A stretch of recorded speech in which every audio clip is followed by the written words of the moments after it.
ওরা কিন্তু 12 মাস থাকতো। এবার যদি বলবেন যে এই দ্বীপে আগে নামানো হতো, এখন কোনো নামানো হয় না। যারা ছিল ওদের মারফত ওরা কী করতো, এই যে জঙ্গলগুলো হতে দিত না, এরা কেটে পরিষ্কার করে দিত, যাতে দ্বীপটা পরপর ভেঙে আসছে। এই দ্বীপটা ভেঙে গেলে কী হবে, এই দ্বীপের কিছু তো ক্ষতি হবে না, এতে লোকজন বসতি নেই।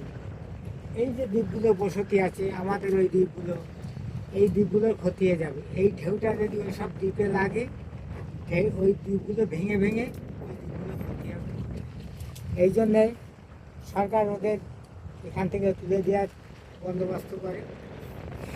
আরও একটা কারণ আছে, এরা যারা ছিল এদের মারফতে বাংলাদেশে কিন্তু মাছ পাচার করতে হবে।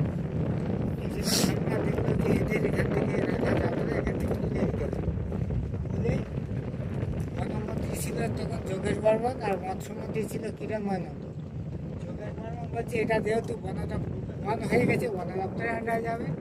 মৎস্যমন্ত্রী বলছে না, এটা চিরদিন মৎস্যজীবীরা ব্যবহার করছে, ওদেরই থাকবে।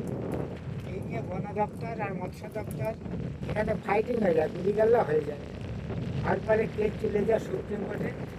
সুপ্রিম কোর্টে রায় পেল বনমন্ত্রী, সেই থেকে মৎস্যজীবীদের সব তুলে দেয়, দিয়েছে, কেউ লাভবে না।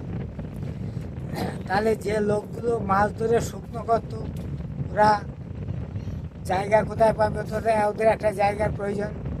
ওই যে কার্গিল শিবির বলে এলাম, তখন কার্গিল শিবিরের নাম হয়নি, এরা ওইখানটা গিয়ে জায়গা দখলের লড়াই, কে কতটা জায়গা নিতে পারে, এই নিয়ে মারপিট, দু একটা খুন জখমও হয়ে যায়। তখন কেউ বলছে ওখানে এত গণ্ডগোল কেন হচ্ছে, আবার কে বলে ফেলছে ওখানে কার্গিল লেগে গেছে। সেই থেকে ওই শিবিরটার নাম এখন কার্গিল শিবির।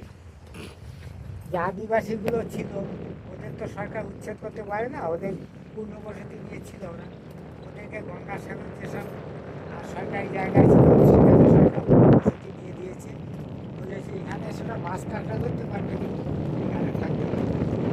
আর যারা ওই মাছ ধরে শুকনো করতো, ওদের ভিতর তো অনেক কাঠ ফাট কেটে ওরা নষ্ট করতো, ওদেরকে এখানে একেবারে আসা পারবে। তাই এই দ্বীপটা নিয়ে কেস চলে যায় সুপ্রিম কোর্টে। সুপ্রিম কোর্টে রায় পেল বনমন্ত্রী, সেই থেকে মৎস্যজীবীদের তুলে দেয়, দিয়ে 144 টাকা করে দিয়েছে, কেউ লাভ নেই। আচ্ছা, এই যে দ্বীপটা দেখছেন মৌসুমী দ্বীপ, ওখানে লোক